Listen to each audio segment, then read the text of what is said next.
রাজ্য সরকার জনগণের আর্থিক উন্নয়নে সর্বোচ্চ গুরুত্ব দিচ্ছে। জীবিকা ও অর্থনৈতিক উন্নয়নের পথকে আরো সুদৃঢ় করা হচ্ছে। বক্তা প্রাণী সম্পদ বিকাশ দপ্তরের মন্ত্রী সুধাংশু দাস। সেই সাথে তিনি বলেন, সরকারের মূল লক্ষ্য হচ্ছে সাধারণ মানুষের জন্য বিভিন্ন প্রকল্প বাস্তবায়নের মাধ্যমে উন্নয়ন নিশ্চিত করা। ত্রিপুরা প্রাণী সম্পদ বিকাশ দপ্তরের উদ্যোগে খোয়াই জেলার তেলিয়ামুড়া মহকুমার হাওয়াই বাড়িতে নবনির্মিত সহকারী পরিচালকের অফিস ভবন ও শুকর প্রজনন খামারের উদ্বোধন হয় মঙ্গলবার। মূল অনুষ্ঠানটি অনুষ্ঠিত হয় পশ্চিম হাওয়াইবাড়ি পঞ্চায়েত কমিউনিটি হলে। অনুষ্ঠানে উদ্বোধক হিসেবে উপস্থিত ছিলেন প্রাণী সম্পদ বিকাশ দপ্তর, মৎস্য ও তপশিলি কল্যাণ দপ্তরের মন্ত্রী সুধাংশু দাস। বিশেষ অতিথি হিসেবে উপস্থিত ছিলেন ত্রিপুরা বিধানসভার বিধায়িকা তথা মুখ্য সচেতক কল্যাণী সাহা রায় সহ অন্যান্যরা।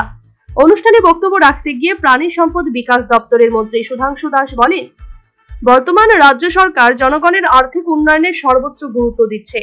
পশু সম্পদ দপ্তরের মাধ্যমে শুধু পশুপালন নয়, জীবিকা ও অর্থনৈতিক উন্নয়নের পথকে আরো সুদৃঢ় করা হচ্ছে। যেমন ধরুন কিছু কিছু গাছ আছে, পেরেনিয়াল ফডার, এই গাছগুলি কি যাদের বাড়িতে গরু আছে তারা অনেক সময় কি হয়, ড্রাই সিজনে গাছ থাকে না, তো তারা যাতে সারা বছর তার গরুকে খাওয়াতে পারে তার জন্য আমরা ফডার কাল্টিভেশন বেনিফিট। তো এখন অনেকগুলি সুবিধা আমাদের কাছে আছে, এই সুবিধাগুলি আমরা দিচ্ছি আপনাদের জন্য যাতে আপনারা আর্থিকভাবে স্বাবলম্বী হন। আরেকটা স্কিম আমাদের কাছে আছে, সেটা হচ্ছে NLM, ন্যাশনাল লাইভস্টক মিশন।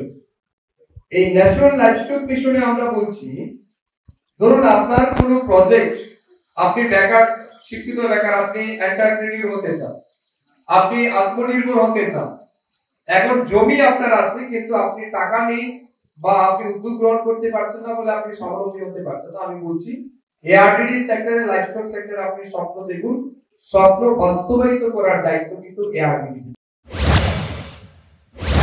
অনুষ্ঠানে বক্তব্য রাখতে গিয়ে বিধায়িকা কল্যাণী সাহা রায় বলেন, সরকারের মূল লক্ষ্য হচ্ছে সাধারণ মানুষের জন্য বিভিন্ন প্রকল্প বাস্তবায়নের মাধ্যমে উন্নয়ন নিশ্চিত করা। আর তেলিয়ামুড়া ও হাওয়াইবাড়ি অঞ্চলের মানুষ এই অফিস ভবন ও শুকর প্রজনন খামার থেকে প্রত্যক্ষভাবে উপকৃত হবেন।